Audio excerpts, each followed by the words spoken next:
नमस्ते। Government college Deoli के YouTube channel में आपका स्वागत है।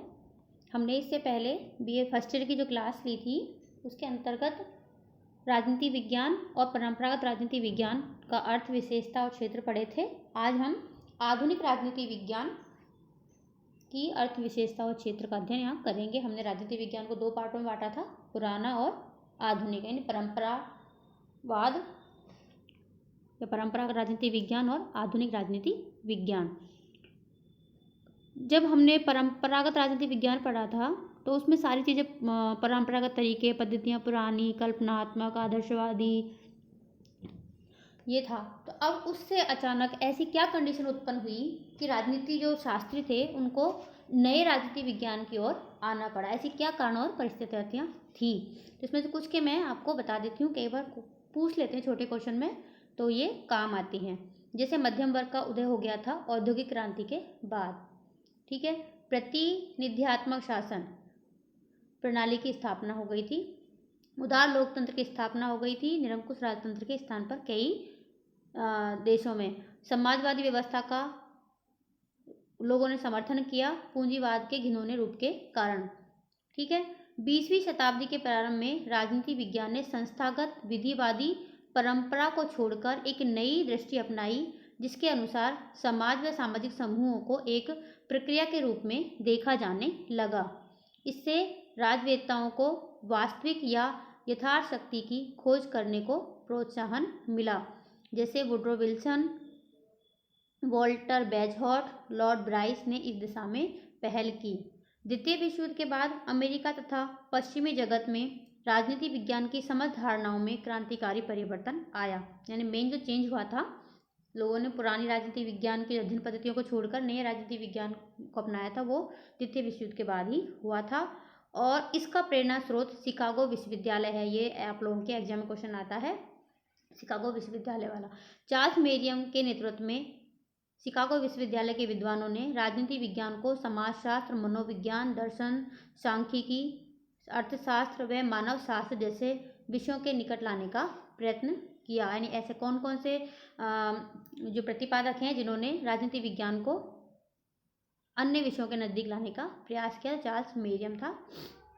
चार्ल्स मेरियम के प्रयत्नों के परिणामस्वरूप राजनीति विज्ञान में तार्किक अनुभववाद, तथ्यात्मकता, व्यवहारवाद तथा समाजशास्त्रीय पद्धतियों का प्रयोग प्रारंभ हुआ था, ठीक है। तो ये सारे ऐसे कारण थे जिनसे ये आधुनिक राजनीति विज्ञान की तरफ लोगों ने सोचना प्रारंभ किया था। जो परंपरागत राजनीति विज्ञान है उसमें कुछ कमियां भी थी, जैसे उनकी परिभाषा पुरानी हो गई थी, राज्य और सरकार को ही उसने केंद्र बिंदु मान लिया था, सारा अध्ययन औपचारिक था, अध्ययन पद्धतियां भी बहुत संकुचित थी, कम पुरानी थी, ऐतिहासिक थी, तार्किक थी, ऐसे संकुचित अध्ययन था, मतलब उसका क्षेत्र लिमिटेड था। आधुनिक शास्त्री इन्हें अपर्याप्त मानते हैं।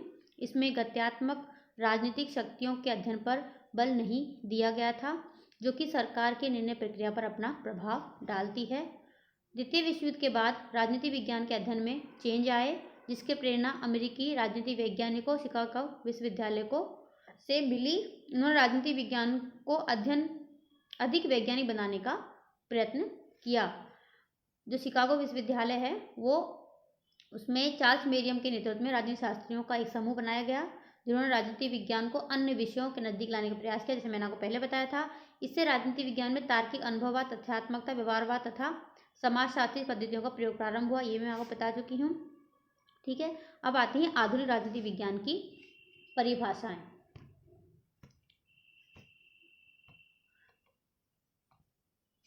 परिभाषाएं हैं जो उनको भी हम, जैसे हमने पहले किया था, एक एक भाग बना के वैसे इसको करेंगे। अब पहला समूह है जो वो कहता है राजनीति विज्ञान मानवीय क्रियाओं का अध्ययन है। मतलब ऐसा नहीं कि किसी एक व्यक्ति ने ऐसा कह दिया राजनीति विज्ञान का अध्ययन क्या हुआ, वो उसका प्रतिपादक हो। बहुत सारे जो राजनीतिवेत्ता हैं उनका समूह बन जाता है। कुछ लोग राजनीति विज्ञान को क्या मानते हैं, कुछ लोग क्या मानते हैं, उसके हिसाब से वो अपनी परिभाषाएं देते हैं। तो एक समूह है वो राजनीति विज्ञान को मानवीय क्रियाओं का अध्ययन मानता है। राजनीति विज्ञान का मुख्य विषय मानव का राजनीतिक व्यवहार है, ये कहता है ऐसा समूह। मानव जीवन के सामाजिक, आर्थिक, राजनीतिक तथा अन्य पक्षों का अध्ययन करने वाला विज्ञान है राजनीति विज्ञान। जैसा कि व्यवहारवादी कैटलिन आदि मानते हैं कि राजनीति विज्ञान संगठित मानव समाज से संबंधित है। ठीक है। दूसरा समूह मानता है राजनीति विज्ञान शक्ति का अध्ययन है। कुछ वो कहते हैं कि राजनीति विज्ञान की केंद्रीय संकल्पना शक्ति है। जैसे Charles Merriam, Lasswell, Catlin, Max Weber, Morgenthau आदि मानते हैं कि शक्ति एक ऐसी बुनियादी अवधारणा है जो कि राजनीति विज्ञान के समस्त घटकों को एक सूत्र में पिरो देती है। लॉसवेल कहते हैं शक्ति का सिद्धांत संपूर्ण राजनीति विज्ञान में एक बुनियादी सिद्धांत है। संपूर्ण राजनीतिक प्रक्रिया शक्ति का वितरण, उसका प्रयोग एवं प्रभाव का ही अध्ययन है। कैटलिन ने राजनीति विज्ञान को शक्ति का विज्ञान माना है। देखो इस एक पॉइंट में कितने सारे छोटे छोटे क्वेश्चन निकल कर आ गए हैं कि राजनीति विज्ञान को शक्ति का अध्ययन किसने माना, सारे इनके नाम आ जाएंगे। ठीक है। लॉसवेल ने क्या कहा वो आ जाएगा। राजनीति विज्ञान को शक्ति का विज्ञान किसने माना, कैटलिन ने किया जाएगा। तो परिभाषाएं एग्जाम में पूछी जाती हैं। अगली जो ग्रुप है वो है ये मानता है तीसरा कि राजनीति विज्ञान राजनीतिक व्यवस्था का अध्ययन है। अब इस व्यवस्था है, शक्ति है, निर्णय प्रक्रिया में जिनके मैं नाम बताऊंगी वो इम्पोर्टेंट हैं, किसने माना है उस वो एग्जाम में पूछे जा सकते हैं। तो राजनीति विज्ञान को राजनीतिक व्यवस्था का अध्ययन किसने माना, कौन सा राजनीति विज्ञान, आधुनिक राजनीति विज्ञान को ईस्टन और आमंड ने इसे राजनीतिक व्यवस्था का अध्ययन माना है कि राजनीति विज्ञान के अंतर्गत विभिन्न देशों की राजनीतिक व्यवस्थाओं का अध्ययन किया जाता है। ठीक है। देखते हैं। ईस्टन और आमंड के अनुसार राजनीतिक व्यवस्था की अवधारणा राज्य, सरकार और संविधान की अवधारणाओं से व्यापक है, क्योंकि राजनीतिक व्यवस्था में राज्य और सरकार की औपचारिक संरचनाओं के साथ साथ उसको प्रभावित करने वाले अनौपचारिक तत्वों के अध्ययन को भी शामिल किया जाता है। ईस्टन की राजनीतिक व्यवस्था की परिभाषा इस प्रकार है कि किसी भी समाज की पारस्परिक क्रियाओं की एक ऐसी व्यवस्था है राजनीतिक व्यवस्था जिससे उस समाज में बाध्यकारी और अधिकारपूर्ण नीति निर्धारण होते हैं, राजनीतिक व्यवस्था कही जाती है। मतलब बहुत टिपिकल चीज़ें हैं राजनीतिक व्यवस्था। अब हम जो आगे चैप्टर पढ़ेंगे सारे, व्यवस्था है, संस्कृति है, शक्ति है, वो सब बहुत थोड़ी सी फर्स्ट ईयर के बच्चों के लिए थोड़ी सी समझ में धीरे धीरे आती है। अब इसमें जो शब्द आए हैं वो हमें भारी भरकम लगते हैं, लेकिन आगे जो चैप्टर्स आएंगे उसमें इनको इजी रूप में हम आपको समझा देंगे। राजनीति विज्ञान निर्णय प्रक्रिया का अध्ययन है।